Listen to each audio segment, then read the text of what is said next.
The runway is clear. The takeoffs have been built. The test flights have been made.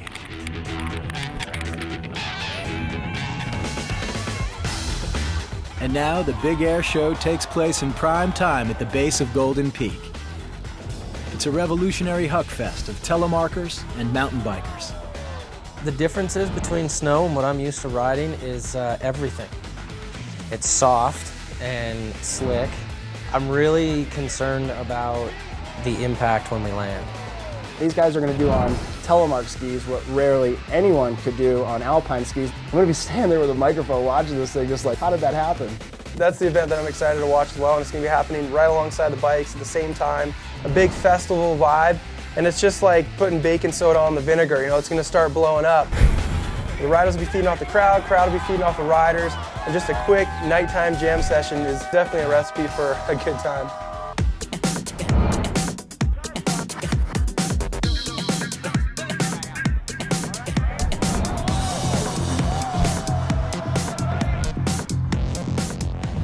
From the ground level, it's probably 80 feet tall, so you can pretty much launch as far as you want. The landing's 120 feet wide. Kind of throw caution to the wind a little bit. Double backflip! Come on, freak it out. Rock the place when the bass gets freak it out. Freak it out. The athletes take as many jumps as they can in an hour, and the one who lands the single best trick wins it all. This is like the coolest tele skiing I've ever seen. It seems like everybody's starting to feel more comfortable, pushing it a little bit harder right now. Quick, Misty, nice with style. Oh, double 10 rodeo! Yeah, slides out, stays on his feet. Chris Ewart off the jump. Are you kidding me?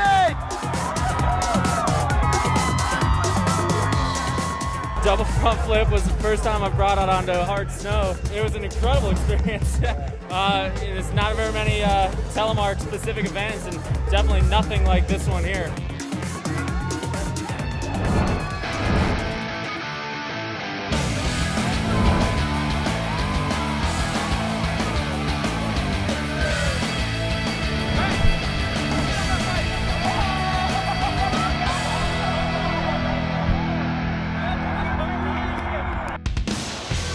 Big jump's set at 55 and the smaller one is at 35. And the 35 one is still humongous. I mean, we're used to hitting jumps around 20 feet, so it's definitely a lot bigger than normally you get to ride. That was humongous. Oh man, oh, there's a yard sale going on at the bottom of the jump. Here's Sam Pilgrim again with another big old backflip no-hander. That's a popular trick tonight, man. Yeah. It's kind of just whatever you do, don't land sideways, and if you do land sideways, hopefully you can try to stick as straight as possible.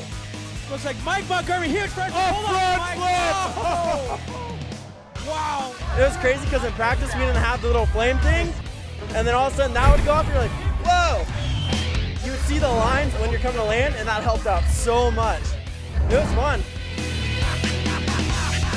Chad Kagi turned a lot of heads and surprised a lot of people seeing him on the rider list just because he's a multiple-time X Games gold medalist in BMX. We've never seen him at a mountain bike contest. My introduction to this whole entire world of 26-inch wheels happened real fast. I was roommates with Cam McCall in Australia on a tour we were doing, and I kept bugging him that I wanted one of his bikes.